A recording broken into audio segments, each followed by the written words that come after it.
여러분, 인생을 성실하게 살아가다가 느닷없이 멈춰서게 되는 그런 시간이 생길 때가 있는 것 같아요. 그동안 아무런 문제를 느끼지 못하고 인생을 뚜벅뚜벅 살아가다가 갑자기 내 인생에 놓치고 살아가던 하나하나가 발견되는 순간이 있죠. 그 놓치고 살았던 것을 그냥 지나쳐 살아가기에는 찝찝하고 마음이 무거워서 한동안 어떻게 해야 할까 고민하며 머뭇거릴 때가 있는 것 같습니다. 제가 지금까지 이제 목회를 한 지 13년 정도 된 것 같은데요. 딱 그 하프타임 한 7년 정도 됐을 때가 기억이 나요.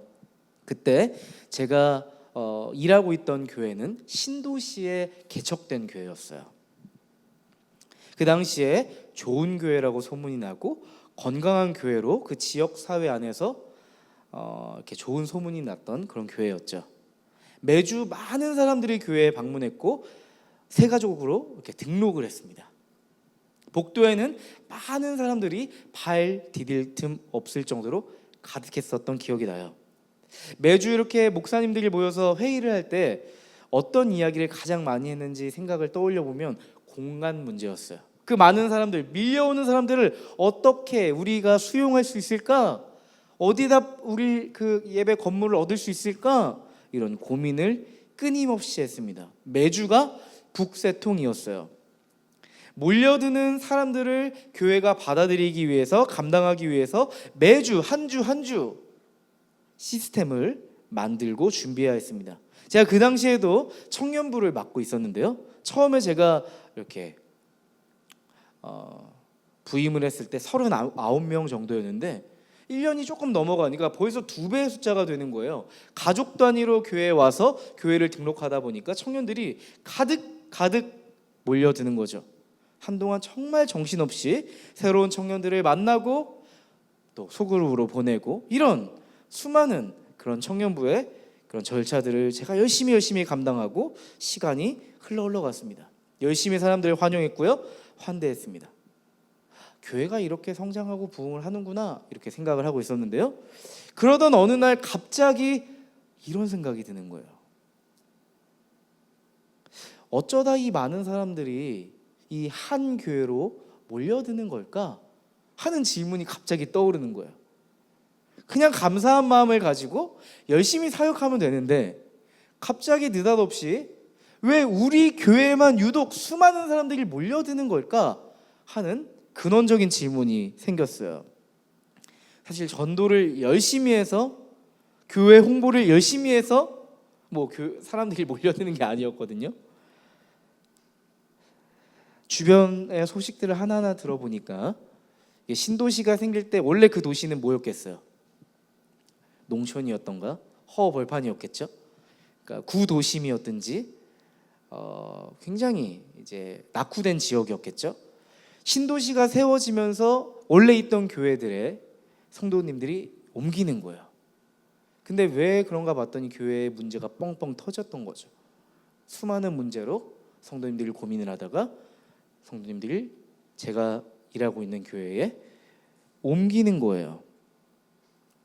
그때 그 소식을 들어서 제가 굉장히 아이러니하다는 생각이 들었어요. 제가 일하고 있는 교회는 성장하고 있다, 부흥하고 있다 하면서 마음에 기대가 막 차오르고 있고 꿈을 꾸고 있는데 옆에 있는 교회들은 공동체가 깨지고 성도들이 떠나고 서로 헤어져야 하는 아주 슬픈 현실, 아주 어려운 형편에 있구나 이런 생각이 딱 드는 거예요. 그러면서 어떤 생각을 딱 하게 되냐면요, 이게 진짜 즐거워해야 할 일일까? 이게 마냥 기뻐해야 될 일일까? 이런 생각이 들면서 굉장히 슬픈 현실이구나 이런 생각을 하게 됐습니다. 그러면서 이런 고민을 했습니다. 교회는 뭘까? 교회 공동체라는 것은 뭘까? 교회는 누구를 위해서 존재하는 걸까?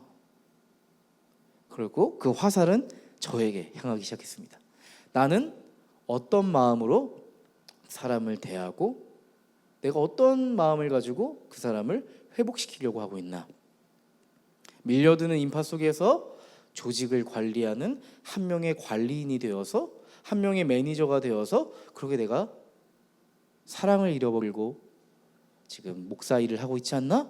이런 문제의식을 갖게 된 거죠. 주변에서 제가 이런 얘기를 막 하니까 그렇게 생각하지 말라고, 그냥 열심히 사역하시면 된다고, 너무 깊이 생각하시는 것 같다고, 그런 얘기도 주변에서 저에게 해줬습니다. 그런데 제 마음 깊은 곳에는요, 좋은 게 좋은 거지 하며 넘어가기에는 이 질문이 해결되어야만 제가 목회자로서 살아갈 수 있을 것 같은 거예요. 다시 일어나 목회자로 살아가기 위해서는 이 질문에 대한 답을 내려야만 했습니다. 그리고 나서 제가 상담을 공부하게 됐어요. 네. 결국 교회를 옮겼던 수많은 사람들은 원래 교회를 다니던 사람들이었는데, 내가 만나야 될 사람들은 교회 너머에 있는, 세상에서 아파하고 있고 눈물을 흘리고 있는 그런 사람들이었다는 것을 제가 알게 되었어요.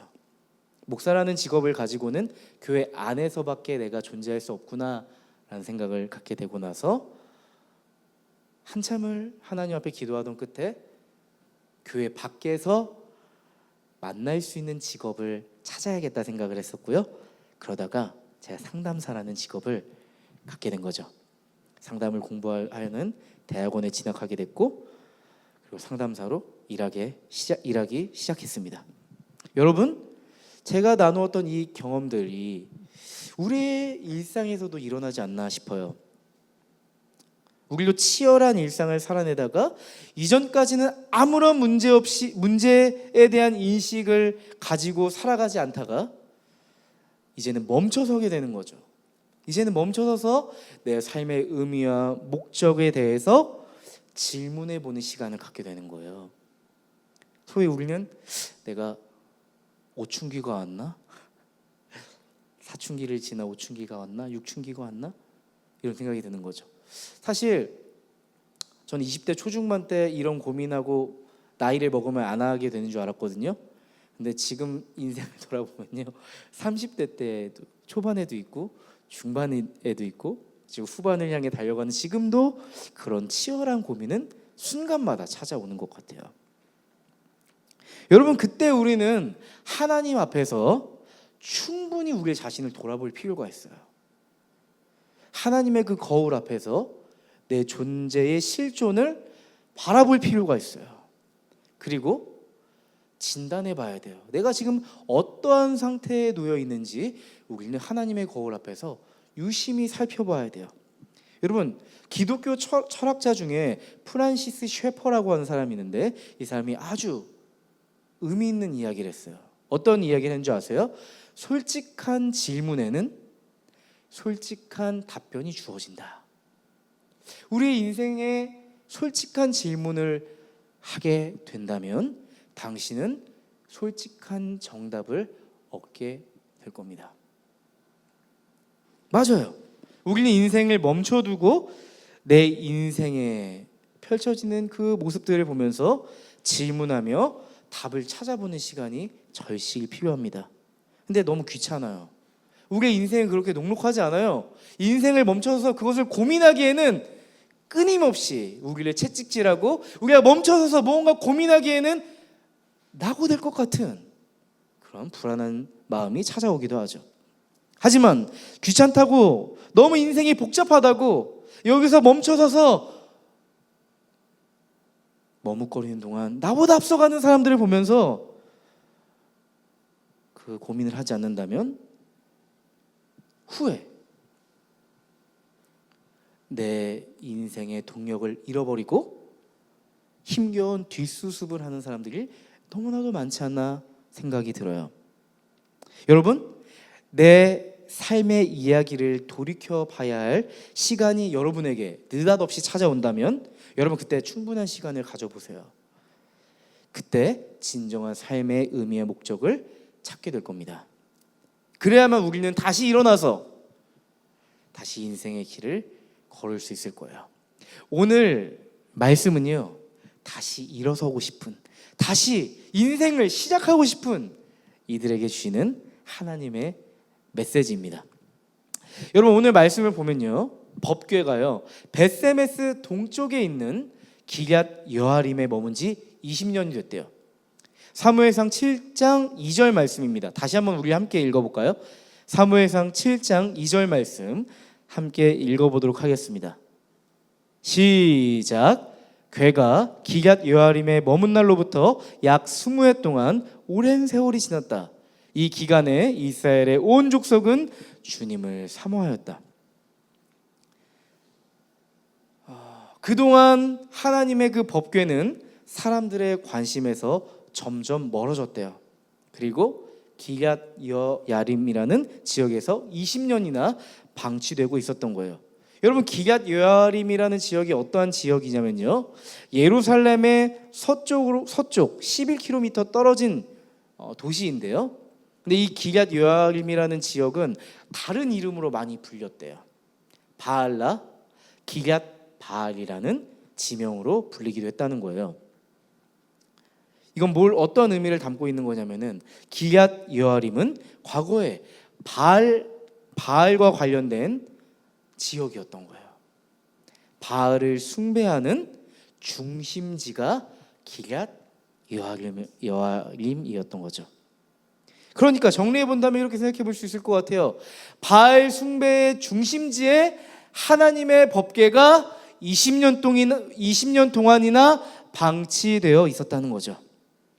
사람들의 무관심 속에서 그렇게 하나님의 법궤가 놓여져 있던 거죠.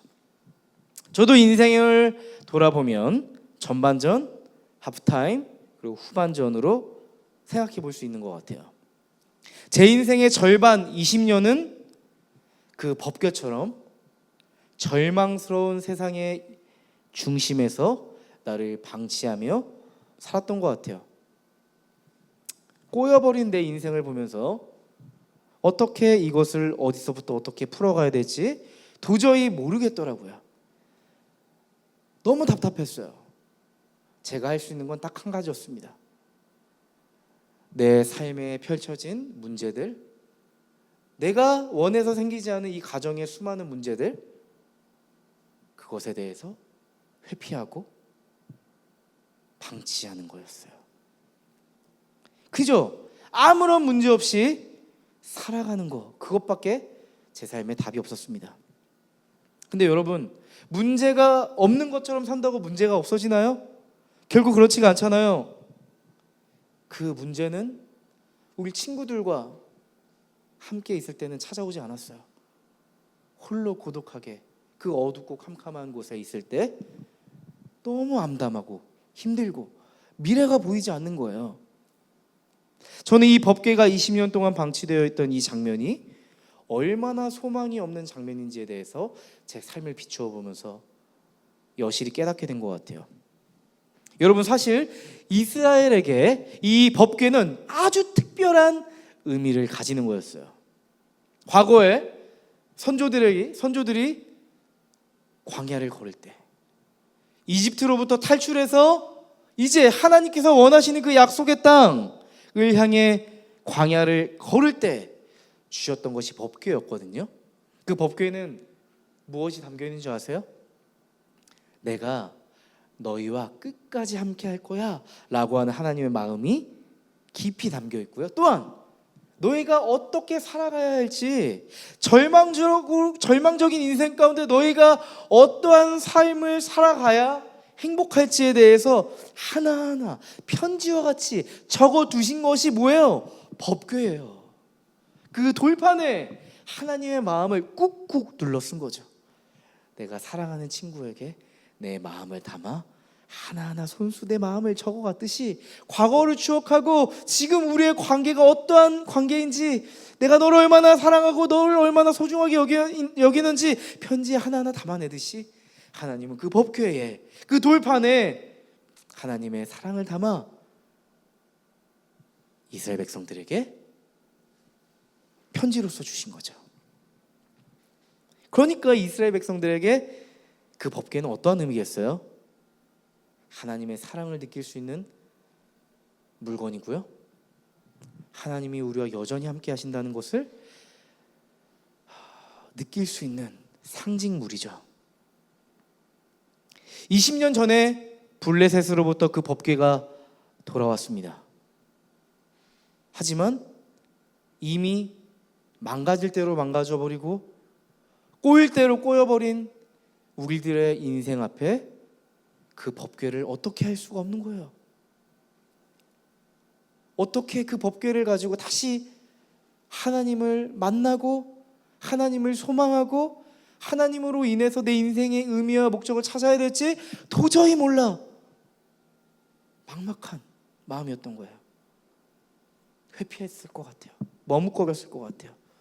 그런 이스라엘 백성들의 마음이 느껴집니다. 근데요, 반전을 느낄 수 있는 표현이 있어요. 보실까요? 다시 2절 말씀인데요, 제가 한번 읽어볼게요. 괴가 기얏 여아림에 머문 날로부터 약 20해 동안 오랜 세월이 지났다. 그 다음 문장이 전 주목해보고 싶어요. 이 기간에 이스라엘의 온 족속은 주님을 사모하였다. 반전을 느끼는 한 문장이에요. 반전의 한 문장. 이 기간에 이스라엘의 모든 사람들은 하나님을 다시 사랑하고자 했대요. 잃어버렸던 하나님을 향한 그 사랑을 회복하고 싶은 열망을 가졌다는 거예요. 여러분, 절망의 20년을 지나 이제 소망을 찾아갈 시기가 찾아온 거죠. 여러분, 오랫동안 절망적인 일들이 수없이 지나다 보면 삶을 방치하게 돼요. 그리고 우리 내면에는 비합리적인 신념이 생기기 시작합니다. 비합리적인 신념은 이 상담적 용어인데요, 쉽게 얘기하면 이런 거예요.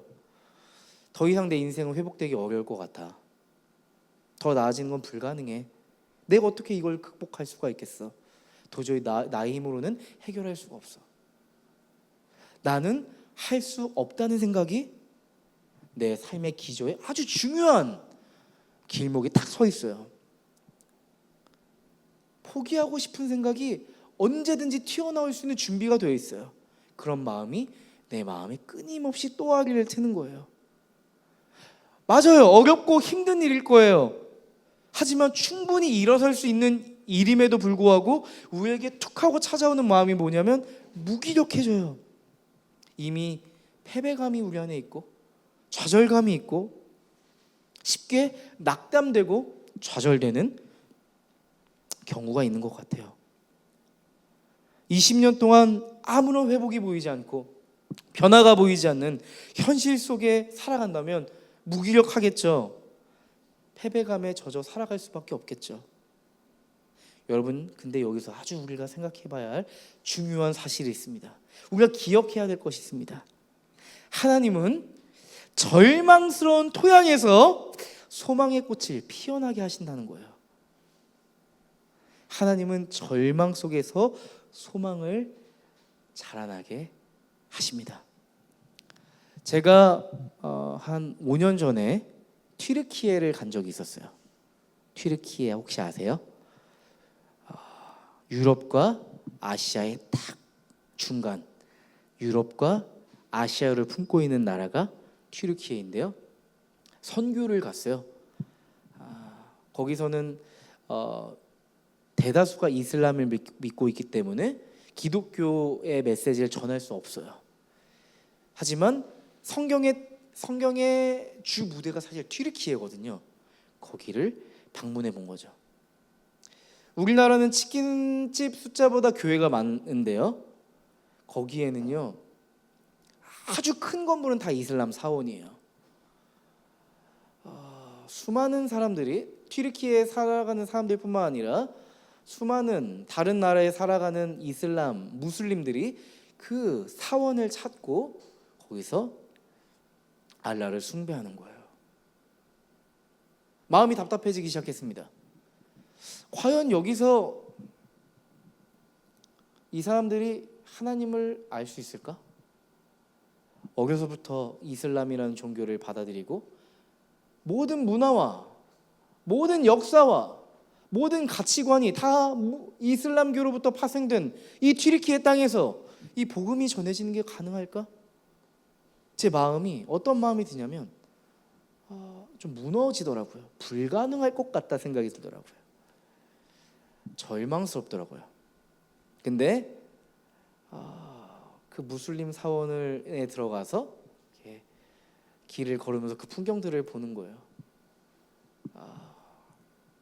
가족들이 군데군데 모여서 놀기도 하고 기도하는 사람들도 있고 굉장히 평범해 보이는 거예요.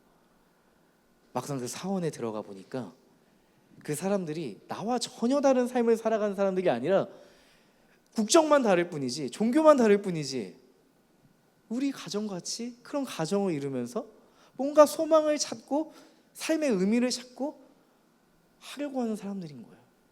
근데 제가 어떤 기도가 나오냐면요, 이런 기도가 나오더라고요. 제가 그때 노래를 작곡하나 했잖아요. 거기에서 제가 기도하게 되었던 내용이 무엇이었냐면, 하나님은 절망 가운데 소망으로 역사하십니다. 이런 고백이 나오는 거예요. 절망 가운데 하나님은 소망으로 역사하십니다. 이런 고백이 제 내면 깊은 곳에서 계속 주절거리게 됐어요. 아이폰에 녹음기를 켜고 그 기도를 녹음하기 시작했고요. 근데 거기서는 제가 기도할 수가 없었어요. 위험하다고 생각했습니다. 그래서 멜로디를 붙였어요.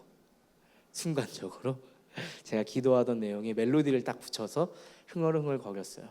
그래서 하나의 노래를 만들게 되었죠.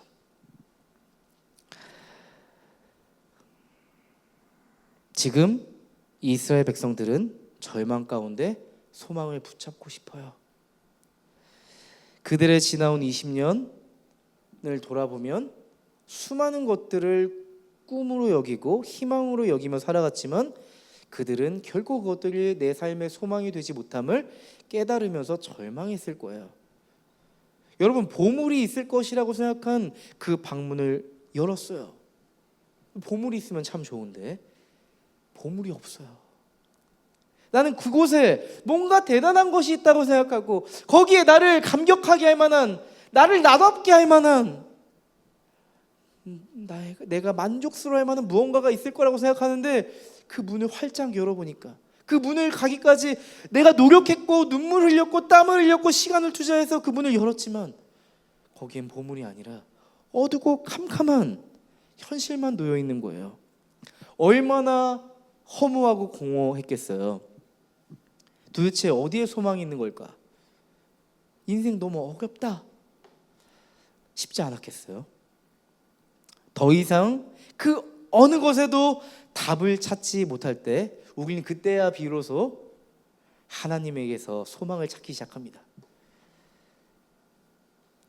하나님에게는 소망이 있을 것이라는 조그마한 기대를 품고 이제 하나님을 향해 우리의 삶을 기울이기 시작하는데요. 그때 하나님께서는 하나님의 그 소망을 통해서 우리 인생의 회복과 변화를 시작하는 시점이에요. 여러분, 우리의 삶이 지금 절망의 그늘에서 허덕이고 있다면 이제 소망의 하나님이 우리의 삶에 소망을 발견하게 하시고 일어나게 하실 때예요. 여러분, 절망 속에서 소망을 붙잡으려고 하는 이스라엘 사람들 앞에 드디어 사무엘이 섭니다. 사무엘상 4장, 5장, 6장에 사무엘이 등장해요? 등장하지 않아요. 사무엘이 수십 년 전에 하나님의 부름을 받고 하나님의 마음에 메시지를 담아서 준비된 사람이었지만 하나님은 사무엘을 바로 사용하시지 않아요. 의아하죠? 왜 그렇게 수십 년 전에 사무엘이라는 좋은 사람을 불러놓고 왜 하나님께서는 사무엘을 바로 사용하시지 않았을까 싶은데요. 때가 됐어요. 블레셋에서 법궤가 빼앗기고 그리고 법궤가 이스라엘로 돌아오는 순간에도 사무엘은 단 한 번도 등장한 적이 없는데요. 지금 사무엘이 등장하는 시기가 우리가 주목해봐야 될 대목이에요. 이스라엘 사람들이 지금 절망의 끝에서 소망을 붙잡으려고 하는 그 시기, 이스라엘 사람들이 절망의 끝에서 하나님의 소망을 붙잡으려고 하는 그때 사무엘은 스스로 알 수 있었어요. 이제 내가 나설 때가 되었구나. 내가 이제 절망의 끝에 놓여 있는 그들에게 하나님의 소망, 하나님의 마음을 담은 메시지를 전할 때가 됐구나. 이걸 깨달은 거예요. 사무엘은 마치 기다렸다는 듯이 이스라엘 사람들에게 제안했대요. 그게 사무엘상 7장 3절 말씀입니다. 우리 함께 읽어볼까요? 사무엘상 7장 3절 말씀입니다. 함께 읽어볼게요. 시작. 사무엘이 이스라엘 온 족속에게 말하였다. 여러분이 온전한 마음으로 주님께 돌아오려거든 이방의 신들과 아스라롯 여신상들을 없애버리고 주님께만 마음을 두고 그분만을 섬기십시오. 그러면 주님께서 여러분을 블레셋 사람의 손에서 건져주실 것입니다. 소망을 이제 붙잡으려고 하는 이스라엘 사람들에게 사무엘은 구체적인 제안을 시작합니다. 여러분, 이제 우리 하나님께 돌아갑시다. 그런데 여러분이 하나님께 돌아오고자 한다면 한 가지가 필요해요. 그동안 우리에게 결코 소망을 주지 못했던, 우리를 오히려 절망에 놓이게 했던 이방 신들, 아스타롯 여신상들을 버려야 합니다. 그리고 우리는 하나님께 소망을 두어야 합니다. 여러분, 이러한 사무엘의 제안이 어떻게 느껴지세요? 사무엘의 제안은, 하나님은 우상 숭배를 싫어하십니다. 우상을 그러니까 버려야 됩니다. 이 정도 차원에서 이야기한 게 아니에요. 바알은 그 블레셋에서 남신 중에 대표적인 신이었고 아스타롯은 여신 중에 대표적인 신이었거든요. 풍요와 다산을 가져다 주는 신이었죠, 블레셋에서. 근데 놀라운 것은 이스라엘에게도 이 블레셋에 이런 종교가 영향을 미친 거예요. 풍요와 다산을 가져다 주는 그 바알과 아스타롯을 섬기고 있는 거죠. 여러분, 바알과 아스타롯을 버린다는 것은요, 단지 우상을 파괴한다, 신상을 버린다 정도의 의미가 아니에요. 여러분, 바알과 아스타롯을 섬긴다는 것은 거기로부터 파생한 문화가 있을 거고요, 영향력이 있죠, 가치관이 있죠, 기준이 있죠, 삶의 태도가 있죠. 그 당시 종교는 문화입니다. 사람들의 인식입니다. 관계의 언어입니다. 살아가는 삶의 방식입니다. 어디에 우선순위를 둬야 할지 정해주는 게 종교예요. 이제 그런 것들을 버려야 한다고 말하는 거죠. 바알과 아스타롯이 줬던 문화와 영향력, 가치관, 기준, 삶의 태도를 이제 버립시다. 그것들이 여러분에게 결코 행복을 가져다 주지 못한다는 사실을 여러분 아시잖아요. 여러분이 하나님께 소망을 발견하기 위해서는 삶의 방향을 완전히 바꾸어 하나님께로 나아가야 합니다. 다시는 이전의 삶, 여러분이 관심을 두었던 그 우상들에 기웃기웃 거릴 필요가 없습니다. 여전히 이전의 삶을 살아가면서 하나님으로부터 소망을 발견하는 것은 굉장히 어려운 일이거든요. 여러분, 정답이 아닌 걸 알면서, 그게 답이 아닌 걸 알면서 다시 그 답을 찍는 건, 그 오답을 다시 찍는 건 어리석은 일입니다. 여러분, 우리는 우리의 삶에 풍요와 행복을 가져다 준다고 생각하는 것이 무엇인지 이 시간 곰곰이 한번 생각해 봐야 해요. 여전히 내 삶에 막대한 영향을 끼치는 것은 무엇일까? 무엇인지 살펴보아야 합니다. 그게 아마도 지금 우리에게 바알이고 지금 우리에게 아스다롯일 거예요. 여러분, 살다 보면요, 돈이 절실히 필요할 때가 있어요. 저도 가정을 이루고 새 아이의 아빠가 되다 보니까 이 돈이란 게 얼마나 큰 영향력을 가지고 있고 우리 인생의 파급력을 가지고 있는지 절실히 깨달아요. 돈이 절실할 때 돈의 영향력이 제 삶에 점점 영향력이 커지더라고요. 저는 돈이 전부라고 생각하지 않아요. 그럼에도 불구하고 한켠에 이런 생각이 들 때가 있어요. 돈이 있으면 행복할 것 같고, 돈이 있으면 문제가 해결될 것 같고, 그래도 내 인생의 삶이 좀 더 나아지지 않을까 하는 그런 생각이 들더라고요. 그 생각이 내 마음을 지배할 때가 있음을 느낄 때가 있습니다. 그렇게 생각하지 않으려고 해도 그런 생각이 떠나지 않을 때가 있잖아요. 그 생각이 아닌 걸 아는데 그 생각이 떠나지 않는 거죠. 돈이 필요할 때 딱 생기면 너무 좋은데 사실 그렇지 않을 때가 더 많잖아요. 그래서 결국 우리는 이런 결론을 내리게 되는 것 같아요. 왜 나는 돈이 없을까? 이런 박탈감이 찾아오죠. 여러분, 돈만 그럴까요? 권력이든 명예든 꿈이든 마찬가지 아닐까요? 우리가 그것을 추구할 때 우리는 그 영향력 아래 들어가게 됩니다. 우리는 우리가 추구하는 것들 아래에서 생각하게 되고, 내가 그것을 얼마나 가지고 있고 소유하고 있느냐에 따라서 내 삶의 행복이 좌지우지되기도 합니다. 여러분, 우리의 삶의 회복이 더딘 이유는 여기 있어요. 우리의 삶의 회복과 변화를 막는 것이 바로 여기에 있어요. 신앙생활을 하고 있다고 하지만 다른 것에 더 큰 영향을 받고 마음과 생각의 지배를 받고 있다면 아마도 우리의 삶과 신앙은 회복과 변화를 경험하기가 굉장히 어려울 거예요. 다시 일어서기 위해서 반드시 필요한 것이 있다면 다른 것에 소망을 두는 우리의 삶을 하나님께 소망을 두는 삶으로 바꾸는 거예요. 완전히 바꾸는 거예요. 방향을. 애매한 방향 말고요.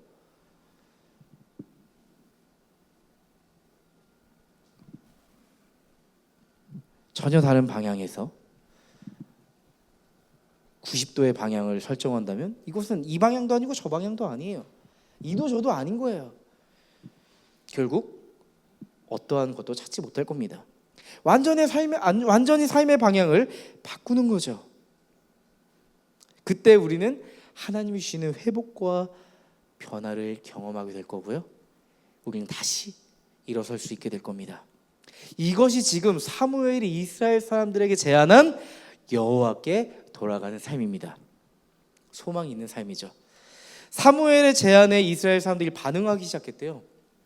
그게 4장 4절 5절 말씀인데 다 같이 한번 읽어보죠. 4절 5절 말씀 읽어볼게요. 시작. 이 말을 듣고 이스라엘 자손이 바알과 아스타롯 신상들을 없애버리고 주님만을 섬겼다. 그때에 사무엘이 이스라엘 사람들을 모두 미스바로 모이게 하였다. 그들의 죄를 용서하여 달라고 주님께 기도를 드리려는 것이었다. 와우! 그들은 소망을 주지 못하던 바알 신상, 아스타롯 신상을 버리기로 했대요. 쿨해요. 너무 쿨한 결정이에요. 고민하지 않았어요. 신상들을 없애버리고 주님만을 섬겼다. 방향을 결정해버린 거예요. 이건 뭐예요? 이제는 다른 것 소망으로 삼지 않을래. 이제 하나님만 소망으로 삼을래. 이렇게 결정해 보인 거죠. 그리고 사무엘은 한 가지 또 제안을 합니다. 미스바로 모입시다. 우리 미스바라는 지역에 함께 모여서 우리 마음을 모읍시다. 기도합시다. 이렇게 이야기하는 거예요. 이스라엘 사람들은 반응하기 시작합니다. 한 사람 그 미스바라는 지역에 모여 기도하기 시작합니다. 구체적인 믿음의 반응을 하고 있어요. 오늘 말씀에 보니까 그들이 이렇게 했대요. 그들의 죄를 용서하여 달라고 주님께 기도를 드리려는 것이 없다. 하나님께 소망을 두고 자신의 삶을 살펴보다 보니까 내 안에 어두웠던 현실, 다른 것에 소망을 두고 엉망진창이 되어버린 자신의 실존적 현실을 보게 된 거예요. 아까 제가 서두에 얘기했던 것처럼 하나님의 거울로 나 자신의 삶에 놓인, 우리의 삶에 놓인, 이스라엘의 삶에 놓인 더럽고 추악한 현실을 보게 되는 거죠. 그동안 문제라고 생각하지 않았던 것들이 이제 하나님 앞에서 더 이상 당당할 수 없구나 라는 걸 알게 된 거예요. 내가 하나님과 함께 살아가기 위해서는 내 삶에 당당하지 못하는 것을 포기할 수밖에 없구나 라는 걸 알게 된 거예요. 성경은 그것을 이렇게 표현합니다. 용서를 구했대요. 여러분, 과거에는 굉장히 좋은 관계를 맺고 있었지만 지금은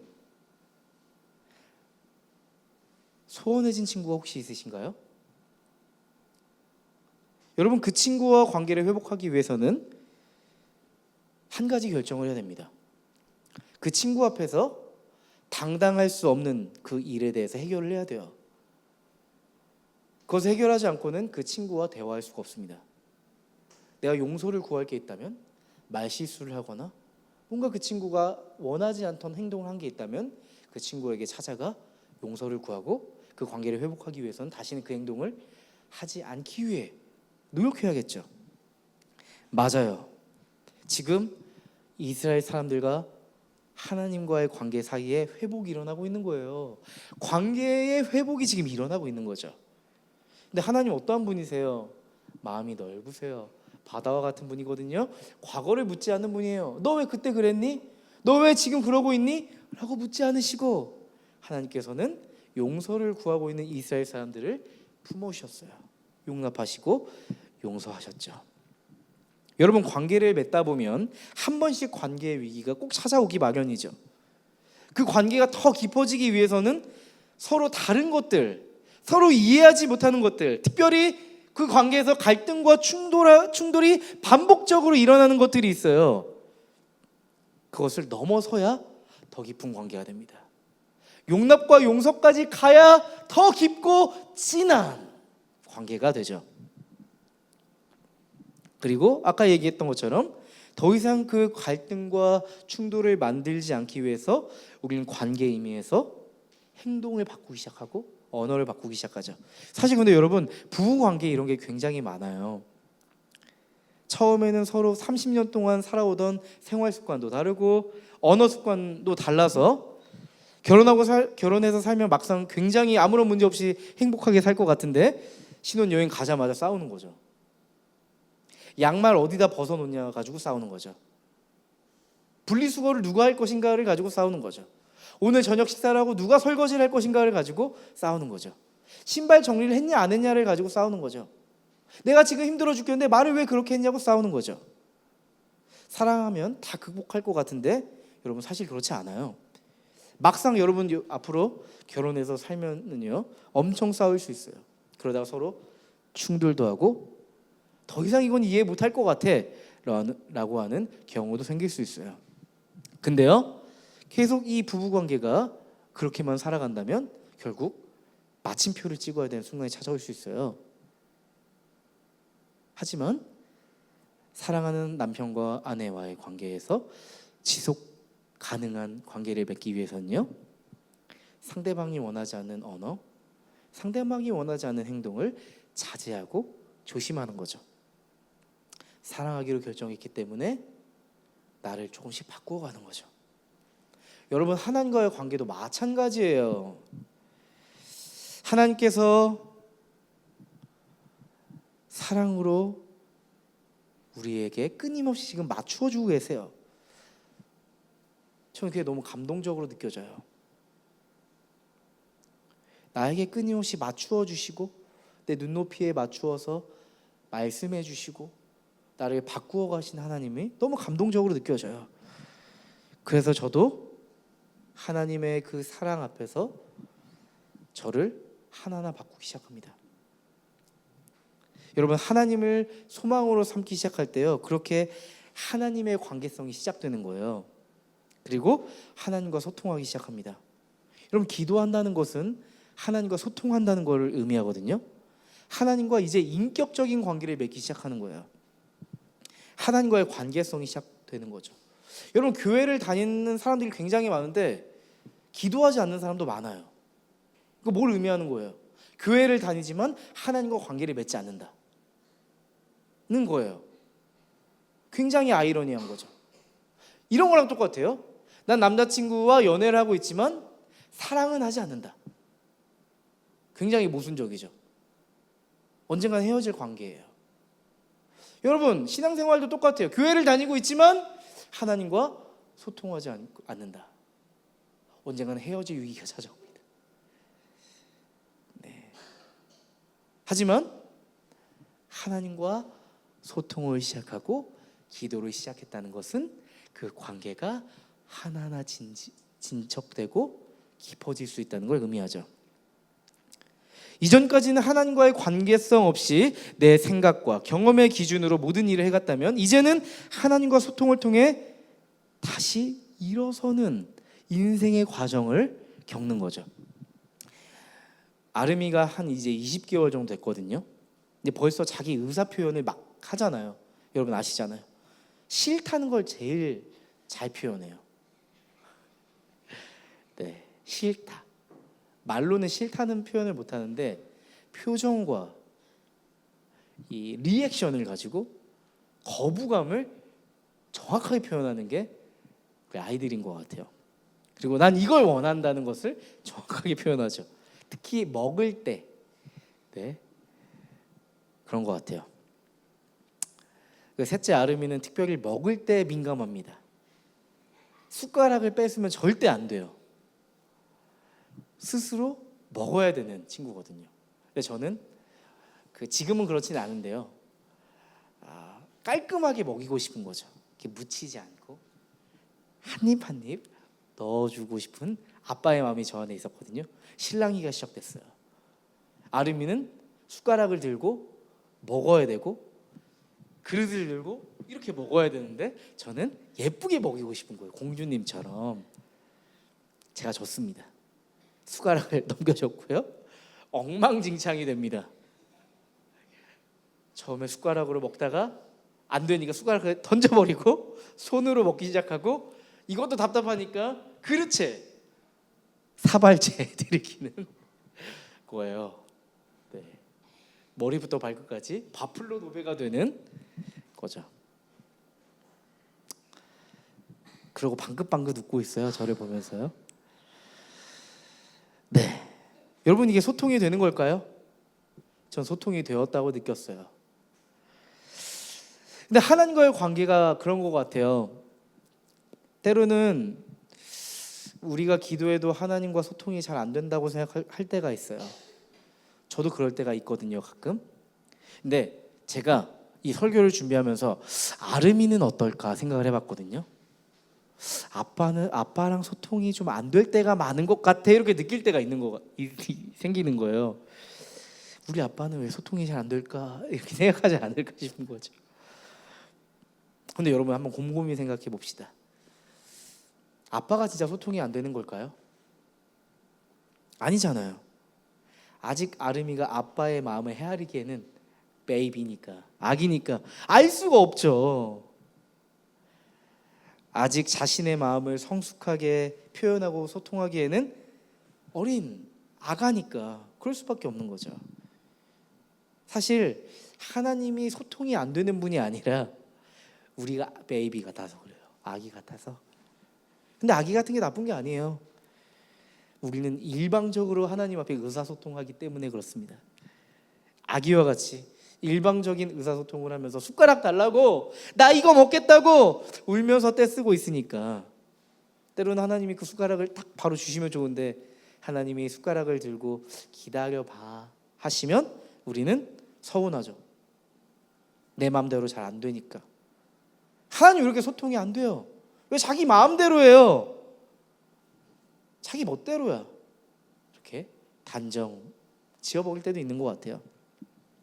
여러분 근데 정말 감동적인 건 하나님은 부족한 소통 능력을 가진 아이를 다루듯이 하나님은 우리의 눈높이에 맞춰서 우리와 소통해 주신다는 거예요.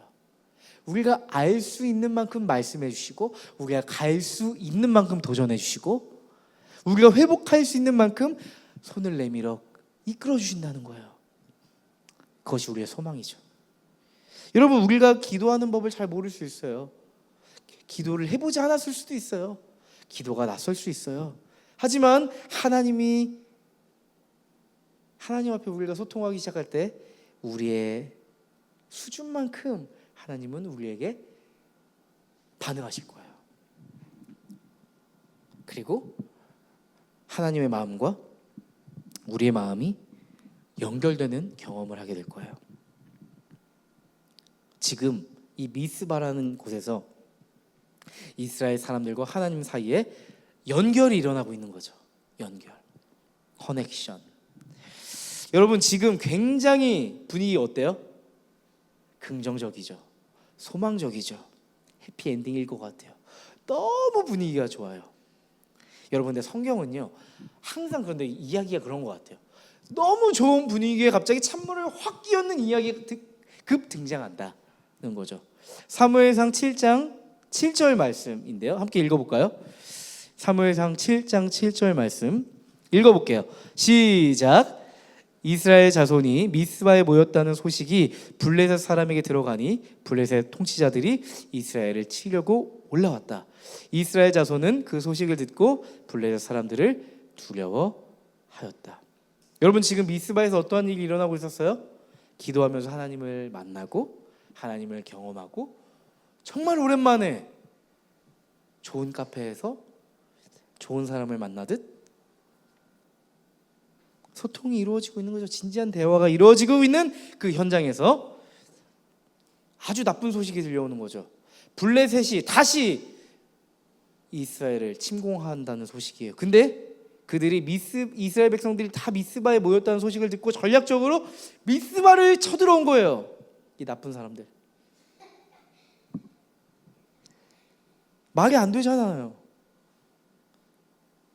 하나님, 지금 타이밍은 아니잖아요. 지금은 아니잖아요. 지금 블레셋이 기도하고 있는 하나님을 만나고 있는 우리가 있는 이 미스바로 온다는 건 선 넘는 거죠. 하나님 왜 그러세요? 라는 생각이 들죠. 그런데 저는 이런 생각이 들어요. 우리가 하나님을 소망을 품고 살아가는 우리 인생도 그런 것 같아요. 하나님께 마음을 정하고 이제 하나님을 조금씩 알아가고 소망을 품고 살아가는 우리 인생에 느닷없이 찾아오는 예상치 못한 전쟁 같은 일이 찾아옵니다. 소망을 품는 우리 인생 속에서도 전쟁은 여전히 끊임없이 일어나고 있다는 거예요. 그런데요, 달라진 게 한 가지가 있어요. 달라진 게 뭐예요? 이스라엘 사람들이 전쟁을 대하는 태도가 달라졌어요. 우리가 소망을 품을 때 어떤 위기가 찾아옵니다.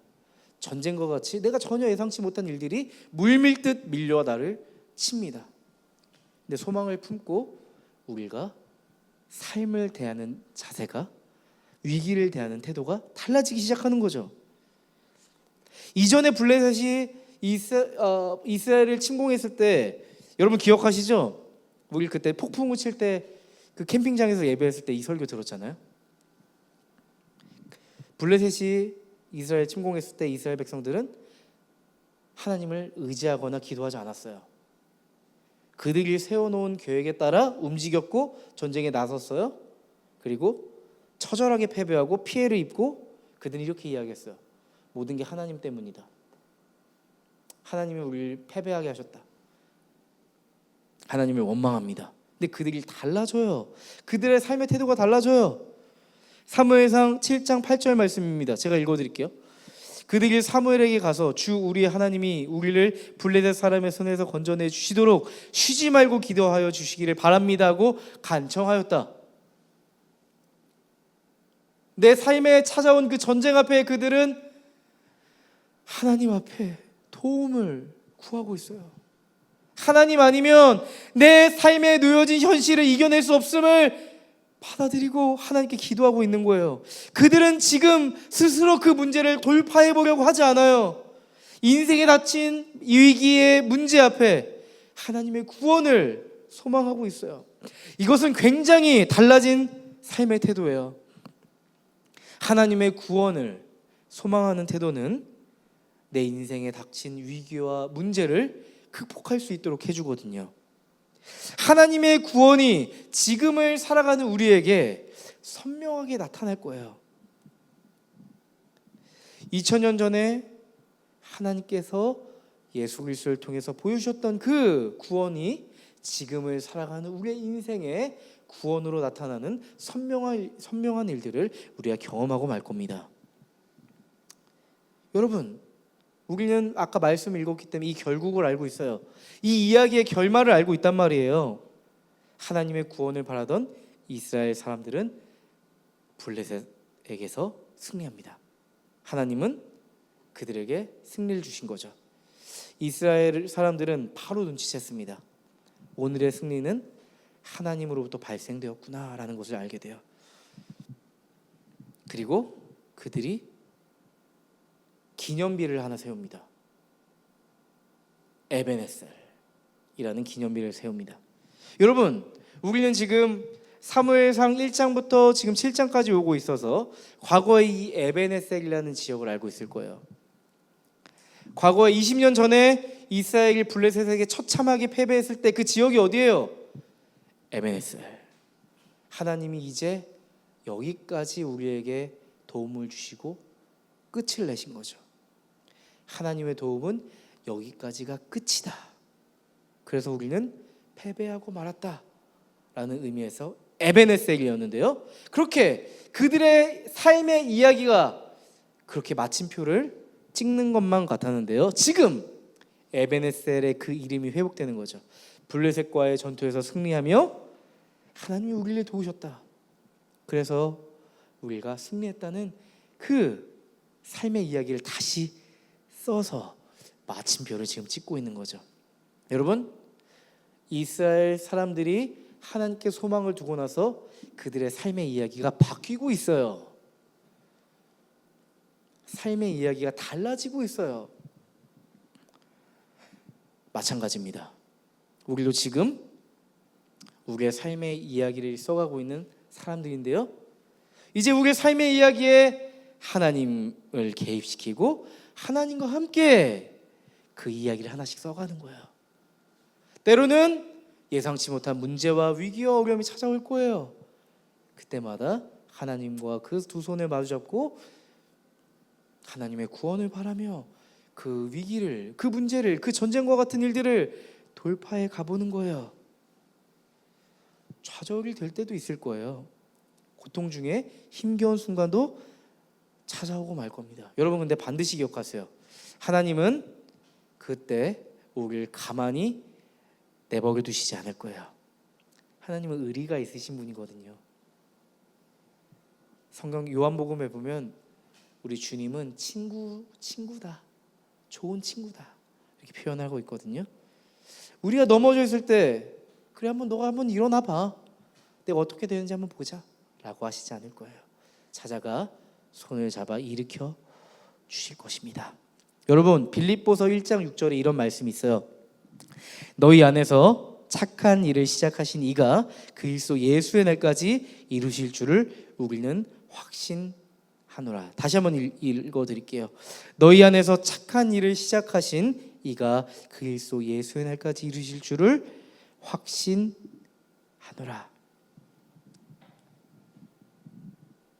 착한 하나님, 선하신 하나님께서 세상 끝날까지 하나님의 그 착하고 선한 일을 우리의 삶 가운데 하실 거라는 거예요.